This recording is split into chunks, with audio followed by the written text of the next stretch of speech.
Okay, up next we have Carla Walker of World Resources Institute. Hi, Carla. There? I am here getting on camera and audio. Hopefully you can hear me. We can hear you perfect. Fantastic. Fantastic.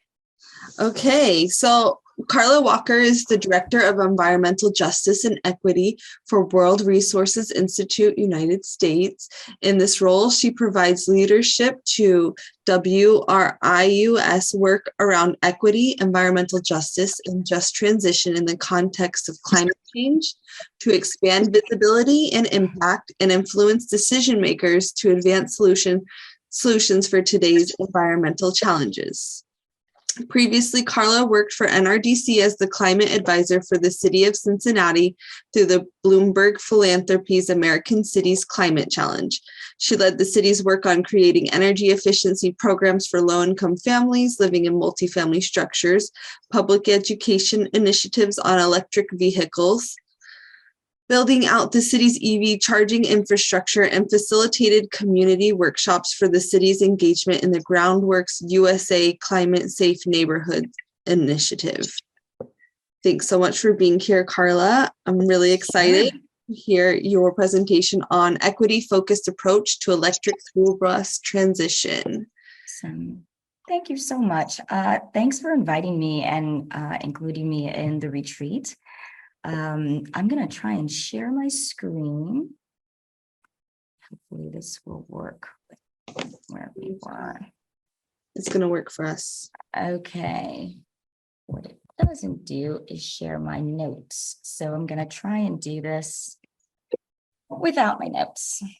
But then what I want to do is talk a little bit about what we do at WRI and the electric school bus initiative that we are leading. Before I do that, and actually, aloha Lani, I'm gonna try and actually unshare my screen again and see if I can actually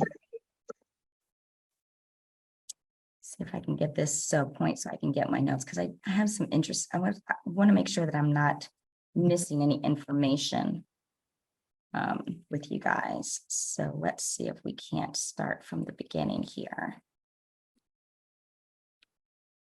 Okay.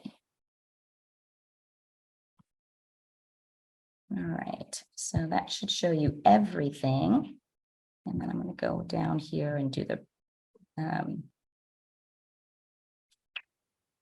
it's not getting me my notes, but that's all right.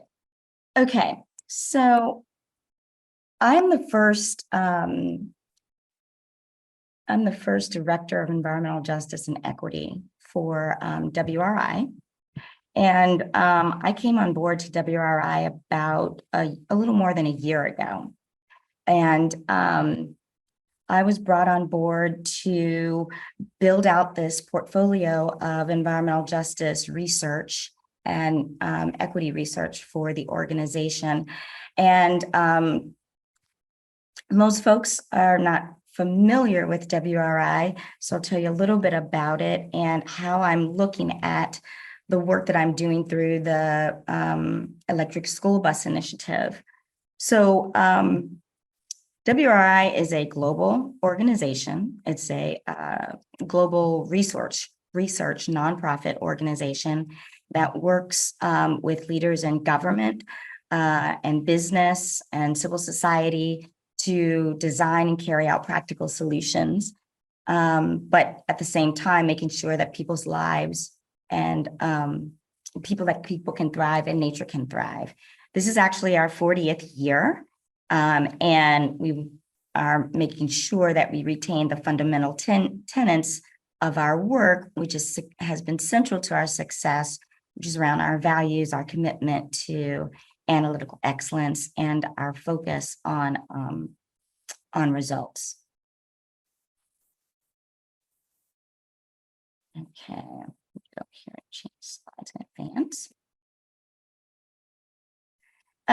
We have about 14,000 experts working across the world, We've worked on e-mobility and transportation initiatives around the world, and in the US, bringing together experts on a variety of industries. And so this includes our transportation and e-mobility experts helping cities electrify their bus systems, and our energy experts working with electric utilities to advance clean energy. So now we are really excited to bring our expertise to partner with organizations driving the equitable transition here in the US. So I'm going to get the elephant out of the room, out of the way here, and just share, and I'm sure most folks are familiar with the Bezos Earth Fund giving. In 2020, WRI was awarded $30 million by Bezos Earth Fund to launch this large-scale project called the Electric School Bus Initiative.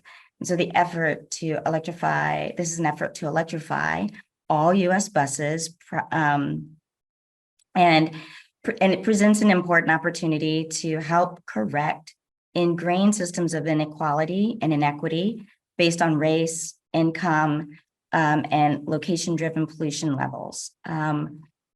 We've designed the electric school bus to respond to that opportunity by centering our work on equity.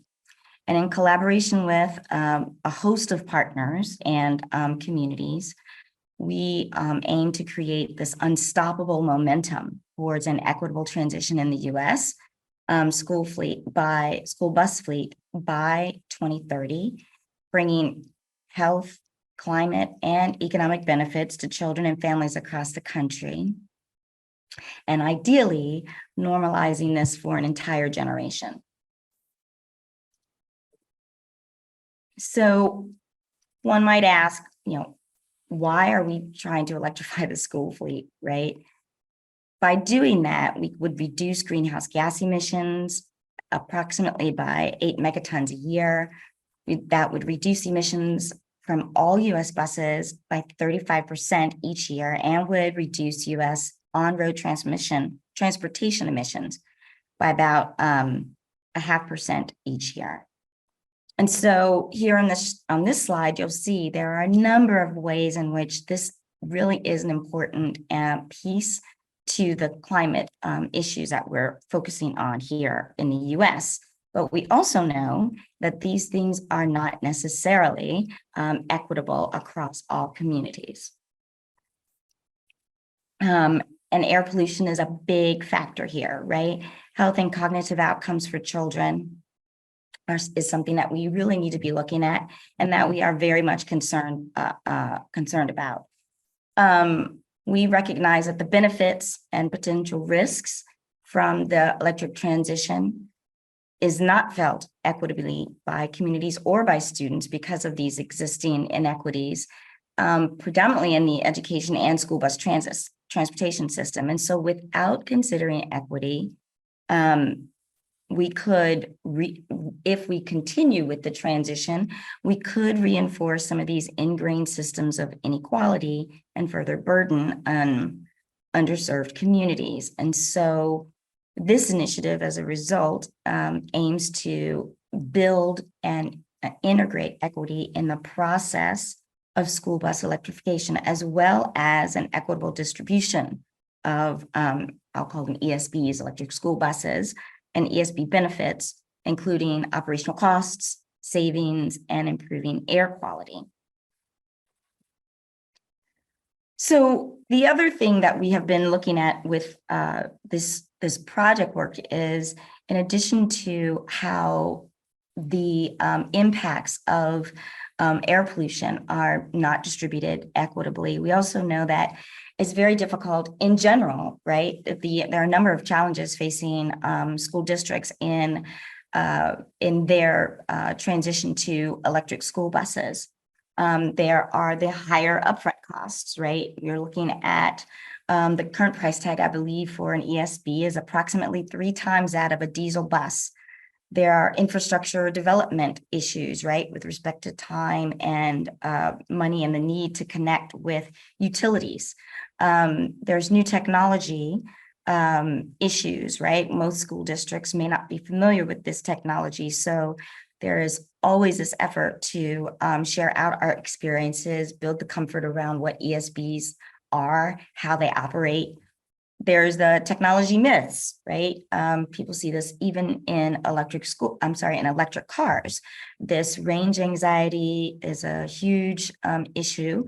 But we know that current buses can fulfill the needs of 90% of the routes that we have existing in our school districts.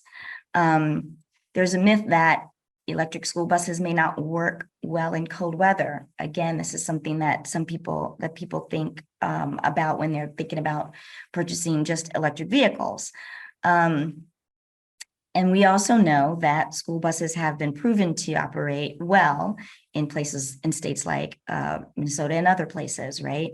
And then there's also this need to scale quickly, which is a challenge in general, but when we're talking about school districts that are underserved or have been marginalized or do not have the funds and the capacity, trying to do this very quickly is also a hurdle, and being cognizant that we need to be patient with school districts in accepting and adopting this technology is also an issue. So I want to take you a little deeper into how WRI is looking at addressing these issues with our project. And it's more or less kind of like giving you an inside peek as to how we are structuring this work, right? And what I've done to build out our team. The way that the electric school bus initiative is structured at WRI, in order to really connect with all of the different levers and the stakeholders that have an impact or that can affect this transition, we've set up 5 different teams inside the project. Each one is specifically targeting and connecting with a particular stakeholder group: school districts, manufacturers, utilities, federal and state policymakers, and then also local communities. But undergirding every aspect of the work in any of those teams is the fact that we want to root that work that they do in equity. We want to make sure that we're communicating that work. And we want to make sure that we are meaningfully engaging and intentionally engaging communities and stakeholders in this work. We offer technical assistance, expert staff, one-of-a-kind data, practical resources, and knowledge, deeply rooted knowledge to our key stakeholder groups, all with, again, this goal to transition the electric school bus or the school bus industry to be electric, but making sure that it prioritizes the most impacted communities. Most importantly, and I can't stress this enough, most importantly, we partner with and support organizations and communities nationwide who have been doing this important work all along and want to make sure that we're bringing ESBs to their towns, their cities, states, and to the country. And we believe that it's imperative, as I mentioned, that this transition be equitable with this focus on communities. And just to give you a sense of who we are partnering with, this here is a list of our national partners, but we are always working on providing more partnerships at the national level. And then we also have a list of state and local partners that we've been working with. Some of the way in which we've been working with our partners is they help us to deliver technical assistance. They are engaging with communities directly on the ground. Community engagement in the traditional sense, and the sense that most of you all have been talking about, that's not, WRI is more of a research-based organization, but we partner with organizations like CHISPA, like Green Latinos, like Environment New Jersey on the ground, who already have the relationships in the communities to do the community engagement on this project. Additionally, we have built a strong group of, we've been working with a strong group of leaders from around the country who've been providing project-wide advisory advice and input and feedback on all of the work that we've been able to do to date. And so I want to talk a little bit about, from the equity team's perspective, that's the team that I lead for the ESBI, the Electric School Bus Initiative. One of the first things we started doing was looking at, and this is just some of them, where equity might intersect with some of the stakeholder teams, right? So you'll see here, like in the manufacturer team, we're not just talking to bus manufacturers about converting their buses to electric. We're also talking about making sure that it's a just transition, right? And figuring out where they can play in making sure that we have jobs available for those folks in communities in this transition as well. For policymakers, we're looking at finding partners to help develop state-specific equity priorities when they develop electric vehicle or environmental justice state policy.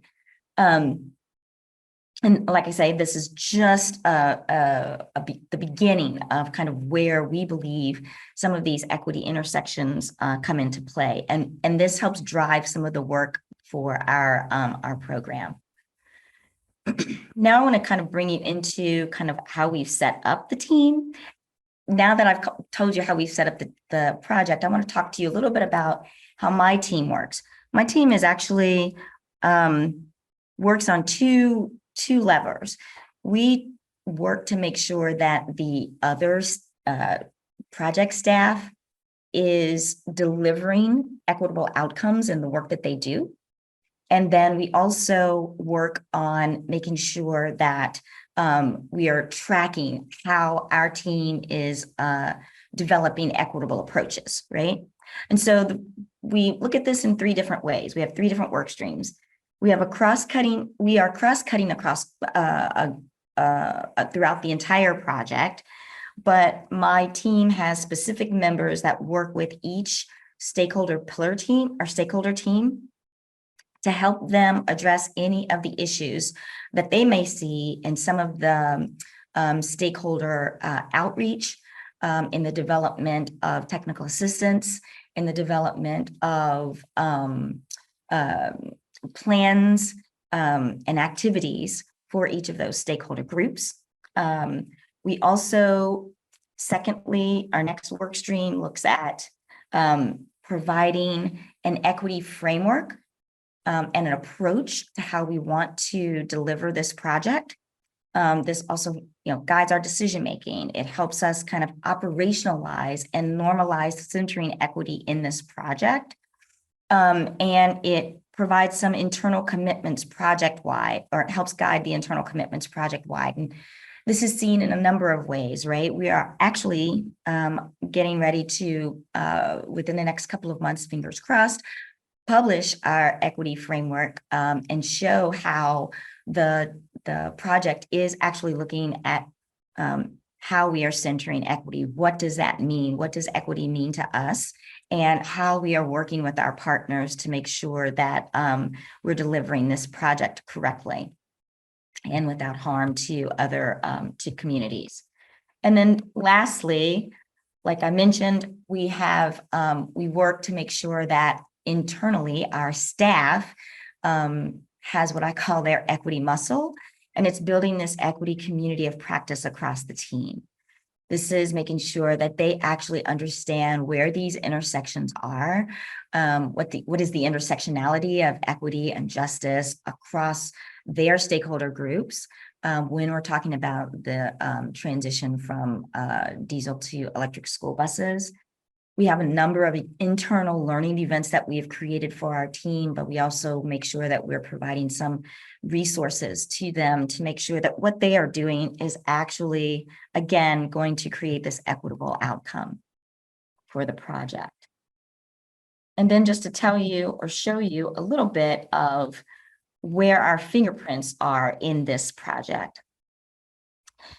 We've been involved in the development of the mission, the vision, the values, and we actually created equity principles for the project so that we could ensure that what we hope to do is drive all of our work through these principles, right? Those 4 principles are building trust, listening, learning, and adapting, being transparent, accountable, and collaborative, prioritizing people over vehicles, profit, property, or placemaking, and making sure that we address historical and structural injustices, right?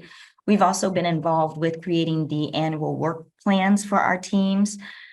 We co-create them, but then with each of the different staff members that the equity staff members that are on those stakeholder teams. But then the entire equity team reviews each of those work plans, feeds that back to the team to make sure that we are hopefully not missing anything. We've been involved with the theory of change, the development of our results framework. We've been involved with the development of MEL indicators for this work.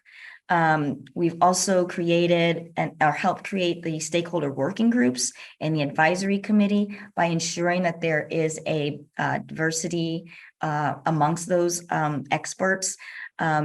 We have working groups. I showed you earlier a group of our advisory committee for the entire project, but each of our stakeholder teams generally create working groups for specific projects and for specific subjects that they're looking to address. And we want to make sure that that includes the voice of diverse experts. We've been responsible for making sure that we are compensating experts from community-based organizations, from the EJ and equity ecosphere, and making sure that we're not extracting their expertise without some kind of compensation or honorarium. We have built equity into our research strategy, where any research proposal that is presented by any of our stakeholder teams, it has to go through an equity review. And we've also been involved with creating an equitable selection of school districts that we provide technical assistance to ensure that we're delivering technical assistance initially and immediately to those school districts who need it the most. Our fingerprints are also on the partnership engagement for this project.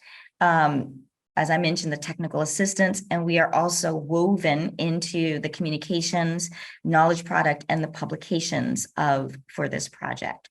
So like I said, I've been with WRI for just a little over a year, and I've been involved with this project from the day one that I've come on board, in building out the equity team and building out how this project should be centering equity and environmental justice.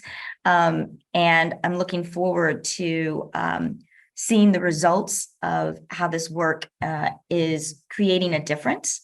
And I want to go ahead and stop sharing my screen, take some questions, maybe open it up and chat with you for a bit. Sean.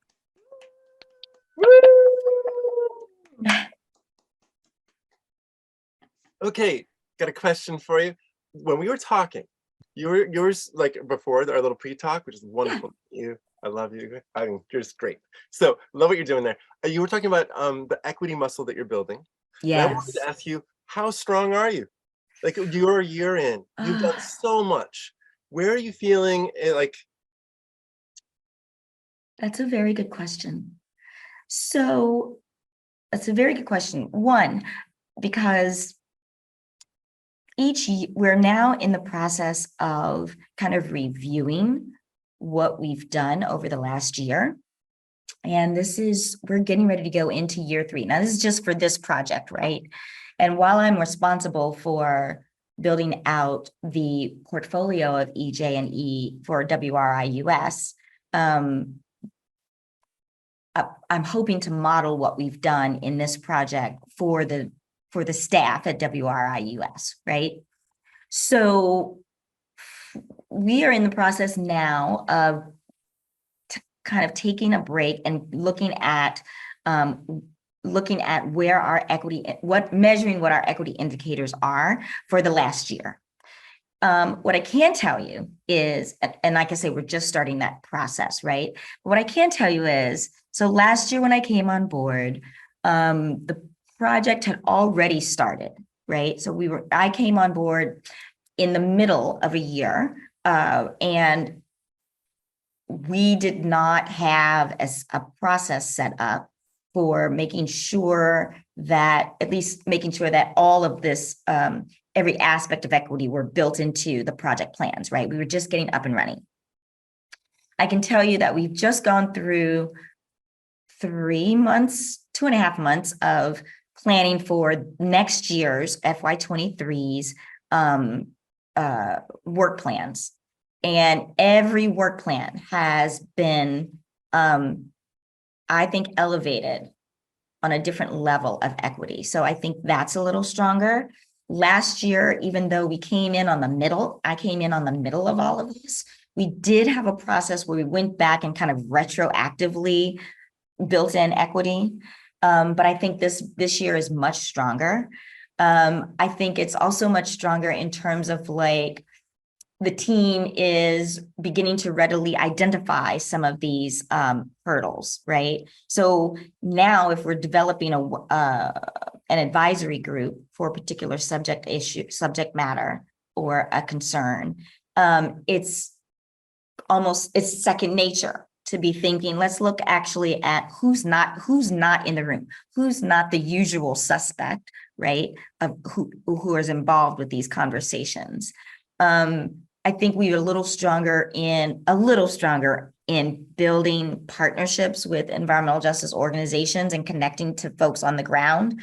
Now, I say a little stronger because in this space of environmental justice space, which is why I'm really excited about being involved with WRI in this way, WRI isn't known as an environmental justice organization, right? Like this is a new space. It's actually a new space for a number of, mainstream environmental organizations. And so I'm really, I apologize to interject, both because we're at the time, but I have one follow-up question on this, which is that what was the percentage of new staff you had to bring in? Like if you were to, because it wasn't wow. Like, can you give a sense of like, do you need 5% of the staff, 10% of staff? Is it not really a percentage, but it's more the fact you did the approach? I understand that, but there's some interdependence of how many people do you need to have in for this community. project? Yeah. Wow. I think a fair amount of the folks on this project are new to WRI. And then there are folks who, were already at WRI and they have a certain amount of their time that they spend on this project, right? And so, yeah, I don't know if that helps, if that answers your question. Your equity building muscle, like I thought I understood that you're saying you were hiring other staff that were focused on equity, that specifically being a chunk of their job because you're the director. And I was wondering. Okay, so on this project, my team, I have 5 or 6 folks on my team. Out of the total? And I haven't done a fair count, but I would say there's probably 20 to 25 people on the team, but they may not all be at 100% on this project, right? Yeah. Okay. With that, we have to transition, but there's questions in the chat. Yes. Please reach out to me on LinkedIn or hit me up on my email. I'm more than happy to answer any other questions. Thanks so much, Sean. This was wonderful. Good luck with everything. Awesome. Thank you, Carla.